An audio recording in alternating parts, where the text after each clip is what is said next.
আসসালামু আলাইকুম। আজকে আমরা আলোচনা করব নিউক্লিওটাইডস এবং nucleic acid. Main chapter nucleic acid. Nucleic acid মধ্যে কি দিয়ে তৈরি বা কি আমরা জানি। নিউক্লিক অ্যাসিড তৈরি হইলো দুই ধরনের যৌগ। একটা হলো বলে পিউরিন, পাইরিমিডিন। এখানে আমরা স্ট্রাকচার দেখছি। একটা হইলো পিউরিন এবং একটা হইলো পাইরিমিডিন। এবং আমরা যদি পিউরিনের স্ট্রাকচার দেখি, এটা দেখা যাচ্ছে একটা হলো যে ষড়ভুজ, তার পাশে একটা হলো পঞ্চভুজ। এবং এখানে নাইট্রোজেন, নিচেও একটা নাইট্রোজেন, একটা ষড়ভুজ এরকম। আমরা যদি কার্বন সংখ্যা গণনা শুরু করি, এগুলো 1, 2, 3, 4, 5, 6, 7, 8, 9। এবং এখানে পঞ্চভুজের এখানে দুইটা নাইট্রোজেন আছে। এটা হইলো পিউরিনের সংখ্যা। আর এই বাম পাশে হইলো পাইরিমিডিন, যাকে আমরা পিউরিন নিয়ে আগে আলোচনা করি, পিউরিন। এই পিউরিনের যদি এই যে আমরা এইখানে যদি এই 6 নম্বরে একটা অ্যামোনিয়া দেই, তাহলে হচ্ছে অ্যাডিনিন। আর যদি আমাদের এই 2-এ NH2 এবং 6-এ যদি ডবল বন্ড দিয়ে ও দিই, তাহলে গুয়ানিন। এটা হলো পিউরিন। আর নেক্সট হলো পাইরিমিডিন। পাইরিমিডিন হলো 6টা এই ষড়ভুজ। এখানে দুইটা নাইট্রোজেন থাকে, একটা নিচে একটা উপরে। এবং এই নিচের এখান থেকেই কার্বনটা গোনা শুরু করবে। কোনো কোনো বইতে দেখা যাবে নাইট্রোজেনটা এই পাশে না হয় এই পাশে হইতে পারে, যে পাশে হোক না কেন গণনা শুরু হবে এখান থেকে 1, 2। পরে যে নিচে নাইট্রোজেন যাতে শুরু হবে, যদি নাইট্রোজেনটা বামে না হয় ডানে হইতো, তাহলে এটা 3 হইতো। এখানে যদি নাইট্রোজেন বামে, তো এটা 3 হবে। তাহলে 1, 2, 3, 4, 5, 6 পাইরিমিডিন। এবং এই পাইরিমিডিন আমরা জানি 3 রকমের আছে। একটা হইলো সাইটোসিন, থায়ামিন, ইউরাসিন। সাইটোসিন এইখানে আমরা দেখতে পাচ্ছি 2 নম্বরে ডবল বন্ড যে অক্সিজেন আছে, আর 4-এ আছে NH2। থাইমিনে 2টি অক্সিজেন, এইখানেও অক্সিজেন, 2-এও অক্সিজেন এবং 6-এও অক্সিজেন। আর থাইমিনে এই পাশে CH3 আছে। ইউরাসিল ইউরাসিল থাইমিন প্রায় কাছাকাছি, কিন্তু ইসে কি বলে ওই থাইমিনে একটা CH3 বেশি আছে। যেই পাশে নাইট্রোজেন আছে তার অপোজিট যে কার্বনটা, সেখানে একটা CH3 বেশি আছে থাইমিনে, কিন্তু ইউরাসিল এইটা নাই। এবং আমরা যখন হয় এই যে এই পেন্টোজ সুগার একটা আমরা দেখি, এই যে 1, 2, 3, 4, 5। এই 5 এবং 1-এর মধ্যে বন্ড থাকে, এর সঙ্গে পিউরিন অথবা বায়োমিন বেস থাকে, এর সঙ্গে একটা সুগার যুক্ত হয়, সুগার যুক্ত হয়ে এর সঙ্গে একটা ফসফেট যুক্ত হয়। এবং 2 নম্বর এখানে ওইস দেখতেছি, যদি এটা RNA এর পার্ট হয় তাহলে আমাদের রাইবোজ সুগার, আর যদি DNA এর পার্ট হয় তাহলে অক্সিজেনটা থাকবে না, তখন আমাদের এটা নিউক্লিওটাইড।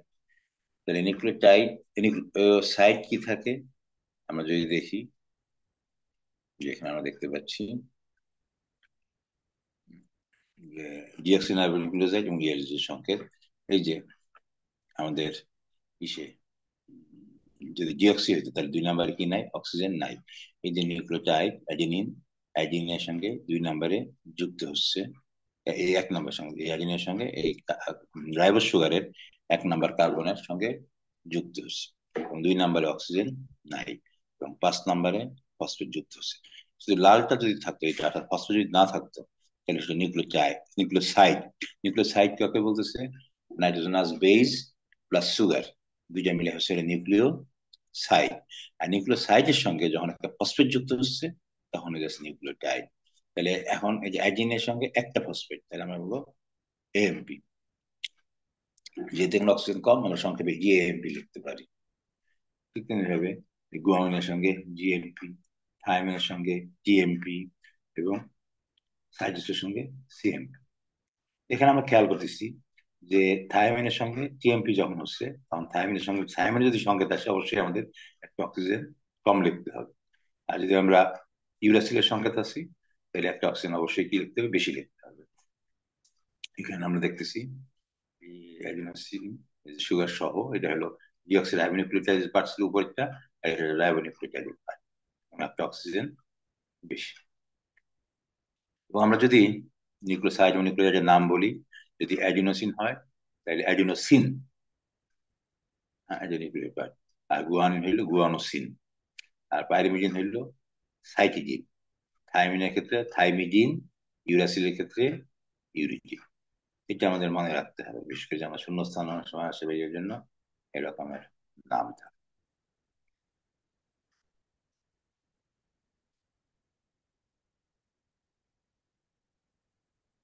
এই যে অ্যাডিনোসিন মনোফসফেট। এখন আমরা যেটা শিখবো, এই ফসফেট গুলো একটা আরেকটার সঙ্গে যে লিঙ্ক তৈরি করে, কিভাবে তৈরি করে।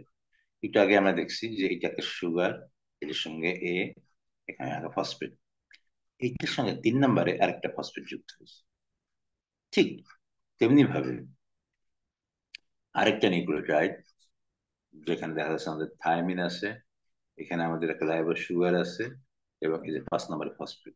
এই যে ফসফেট, এখানে দুইটা ফসফেট এখানের জন্য, এখানে দেখেন এই নিউক্লিও, এখানে এই যে আমরা জানি অ্যালকোহল এবং অ্যাসিডের মধ্যে যে বন্ড, সেই বন্ডের নাম এস্টার বন্ড। এটা হলো একটা এস্টার বন্ড, আর এটা আরেকটা এস্টার, মাঝখানে ফসফরিক অ্যাসিড।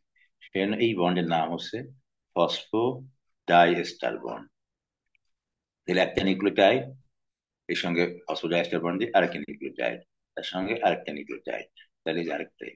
যেভাবে আমরা যেমন প্রোটিনে দেখছি একটার সঙ্গে একটা অ্যামাইনো অ্যাসিডের সঙ্গে আরেকটা অ্যামাইনো অ্যাসিড যুক্ত হয়, তার নাম হলো পেপটাইড বন্ড। আর এখানে আমাদের ডিএনএ অথবা আরএনএ, যাই হোক না কেন, যে বন্ডের সঙ্গে যুক্ত হবে তার নাম হলো ফসফোডাইএস্টার বন্ড। এখানে পার্থক্য হলো ডিএনএ তে কি নাই, অক্সিজেন নাই, আরএনএ তে অক্সিজেন, 2 নম্বর কার্বন অক্সিজেন আছে। এখানে আসলে অক্সিজেন না থাকার কারণটা কি? কারণটা হলো এখানে দেখেন এই যে পাঁচটা, প্রত্যেকটা কিছু না কিছু কাজ, যেমন 1 নম্বরে যেটা ছিল সে একটা নিউক্লিওটাইড যুক্ত হয়েছে, 3 নম্বরে যে সে একটা ফসফেটের সঙ্গে যুক্ত হয়েছে, 4 সে একটা ব্রিজ করছে, 5 সে একটা ফসফেটের সঙ্গে যুক্ত হচ্ছে, 2 নম্বরে যে এর কোনো কাজ নাই। এখানে সৃষ্টিকর্তা কি করছে, এখানে অক্সিজেন দেয় নাই। অক্সিজেন দিলে যে এখানে অক্সিজেন আছে, আর এতে অক্সিজেন আছে, ডিএনএ তে অক্সিজেন নাই। অক্সিজেন থাকলে সে একসঙ্গে বিক্রিয়া করবে। মনে করেন আপনার দুই হাতে দুইটা ব্যাগ যদি থাকে, সে কোনো মারামারি বা কোনো কিছু করতে হবে না, কিন্তু হাত যদি খালি থাকে তাহলে সে মারামারি করতে যাবে। ঠিক তেমনি ভাবে যেহেতু এর অক্সিজেন নাই, সে কারোর সঙ্গে বিক্রিয়া অংশগ্রহণ করবে না, স্টেবল। আর এখানে অক্সিজেন থাকার কারণে স্টেবল না। যদি আপনি সোডিয়াম হাইড্রোক্সাইড বা ক্ষার বা কারোর সঙ্গে বিক্রিয়া করতে দেখা যায়, দেখা যাবে আরএনএ বিক্রিয়া শুরু করবে, ফসফোডাইএস্টার বন্ড ভেঙে যাবে, স্টেবল না। কিন্তু ডিএনএ তে অক্সিজেন না থাকার কারণে সে মোর স্টেবল।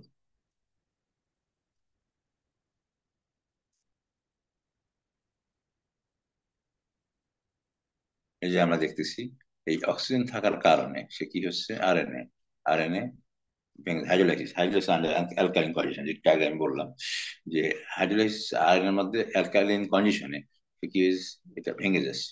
কিন্তু কি হচ্ছে না, ডিএনএ ভাঙছে না। এই জন্য সৃষ্টিকর্তা 2 নম্বর কার্বনে কি করে নাই, ই রাখে নাই।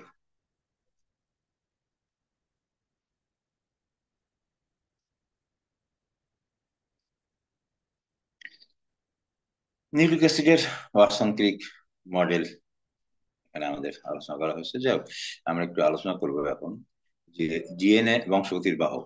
ডিএনএ যদি বংশগতির বাহক, এটা যদি সপক্ষে প্রমাণ আসে, তাহলে আমরা এটাই করবেন। এটা হলো যারা করছেন বিজ্ঞানী এভেরি, এবং আরো তার সঙ্গে আরো 2 জন বিজ্ঞানী, এভেরি এন্ড হিজ কলিগ, তারা মিলাই এটাকে করছেন। যদি কি করছেন এটা আমরা একটু দেখি। তারা নিউমোকক্কাস ব্যাকটেরিয়া নিছে, নিয়ে এই ব্যাকটেরিয়া ইনজেকশন করছে মাইসকে, মাইস ডে। এটা ভিউলেন। নিউমোকক্কাস 2 ধরনের, একটা ভিউলেন, একটা নন ভিউলেন। এখন যখন তারা কি করছে, এই ভিউলেন্ট যে ব্যাকটেরিয়া, এটা যখন সে ইনজেক্ট করছে মাইসকে, মাইস ডে। আর যখন এটাকে হিট করছে, হিট, সরি, নন ভিউলেন্ট ব্যাকটেরিয়া, নন ভিউলেন্ট ব্যাকটেরিয়া যখন ইঁদুরকে দিচ্ছে, ইঁদুর এলাইভ, মাউস এলাইভ। এখন সে কি করলো, এই লাইভটাকে, লাইভ এনক্যাপসুলেট ভিউলেন্ট ব্যাকটেরিয়া, এটাকে হিট করার কারণে এখন এটা হিট কিল। কিল যখন, মানে আমরা জানি যে ব্যাকটেরিয়া বা যে কোনো জিনিস হিট দিলে কি হয়েছে, মারা যাচ্ছে। কিন্তু মারা গেল তার কিন্তু ডিএনএ ঠিক থাকে। তাহলে এখন এই যে হিট দেওয়ার কারণে ব্যাকটেরিয়া গুলো মারা গেছে, এটা যখন একে দিয়েছে মাইসকে, মাইস এলাইভ।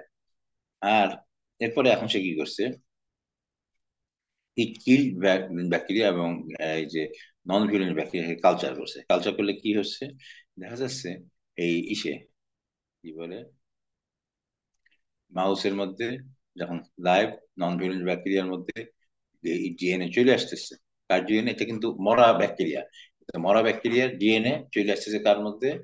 জীবিত যেগুলো নন ভিরুলেন্ট ব্যাকটেরিয়া ছিল। এটা যখন ইঁদুরকে করা হয়েছে, দেখা যাচ্ছে ইঁদুর মারা যাচ্ছে। এবং লাইভ নন ভিরুলেন্ট ব্যাকটেরিয়ার মধ্যে যখন ডিএনএ দেওয়া হচ্ছে, আইসোলেট ফ্রম কিল যখন দিয়ে যাচ্ছে, সেগুলো সব কি হয়েছে? ভিরুলেন্ট হয়ে যাচ্ছে। তো এখান থেকে আমরা কি বুঝতে পারলাম? বুঝতে পারলাম যে বংশগতির বাহক হলো জিএনএ। আরেকটা এক্সপেরিমেন্ট আছে, এটা হলো মার্শিয়ান চেজ।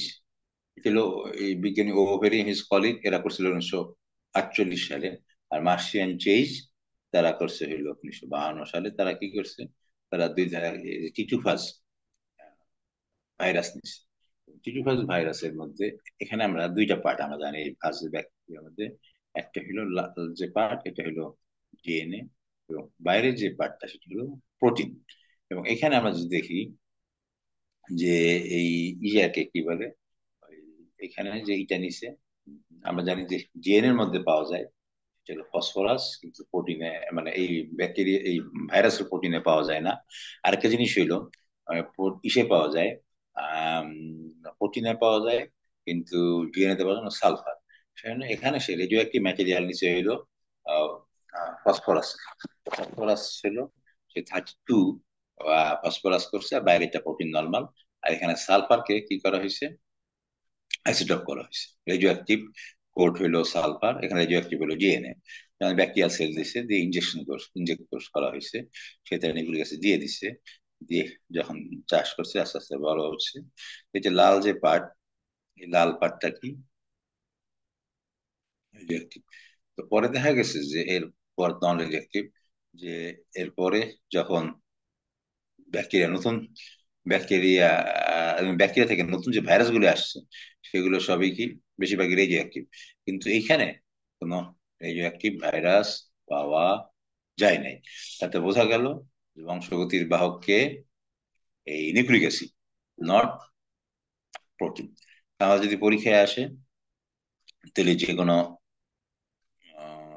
যদি বলা যায় যে কোনো একটা প্রমাণ দাও যে বংশগতির বাহককে, তা আমি দুইটার যে কোনো একটা দিলেই হবে। আর যদি নির্দিষ্ট বলা হয় যে হার্শি চেজ অথবা ও এ ভেরিয়েন্ট ইজ কলিক, তাহলে সেটা নির্দিষ্ট দিতে হবে। এখানে বর্ণনা দেওয়া আছে, দেখে নিতে হবে। আরেকটা জিনিস হলো ওই যে চার্গপ, 1940 সালে বিজ্ঞানী আরউইন চার্গপ সে চারটা কথা বলছিল। আমাদের কিন্তু এই চারটা কথা শুদ্ধভাবে বলতে হবে, শুদ্ধভাবে না বললে অনেক সময় অনেকে ভুল করে ফেলে, খেয়াল করতে হবে। সেটা কি কি বলছিল? এক নম্বর বলছিল, দি base composition of DNA generally varies from one species to another. দুই নম্বরে হলো, DNA specimens isolated from different tissues of the same species have the same base composition. তিন নম্বর হলো, the base composition of DNA in a given species does not change within the organism's age, nutritional state, or changing environment.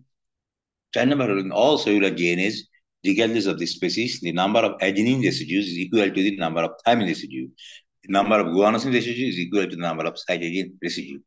From this relationship, it follows that the sum of the purine residues equal the sum of the pyrimidine residues. That means A plus G is equal to G plus G. চার কিন্তু এই চারটেই কথাই বলছিল, কিন্তু আমরা অনেক সময় এর কারণে নিজেরা বানাই। যেমন এখানে সে বলছে হলো, base composition DNA generally varies from one species to another. সেখানে আমরা কি বলি? আমরা বলি যে একই স্পিসিসের ডিএনএ একই রকম। আমি সেখানে ভাবে অনেক সময় বলি যে দুইজন অপেক্ষা করতেছে, একটা ছেলে একটা মেয়ে, বলুন তোমাদের ডিএনএ কে তাহলে এক, যার জন্য আমরা যা বলছে সেটাই সে বলবে। আবার এখানে কিন্তু সে দুই নম্বরে সে কি বলছে একটু খেয়াল করি। তিন নম্বরে সে এইটা হলো organism age, nutritional state, environment. তিনটা জিনিস বলছে, এজ, নিউট্রিশনাল স্টেট এবং এনভায়রনমেন্ট। অনেকে বলে সেক্স, না সেক্স হলে তো ডিএনএ তার এক থাকবে না, তাই না? আর একটা জিনিস সে কখনোই বলে নাই যে অ্যাডিনিন আর থায়ামিন যুক্ত, এটা সে বলে নাই। সে বলছে অ্যাডিনিনের সংখ্যা সমান থায়ামিন, আর গুয়ানিনের সংখ্যা সমান সাইটোসিন। তোমরা অনেক সময় বলো যে এ এবং টি সে বলছে যুক্ত, এই কথা কিন্তু ইয়া বলে নাই, বিজ্ঞানী চার্গপ কিন্তু বলে নাই।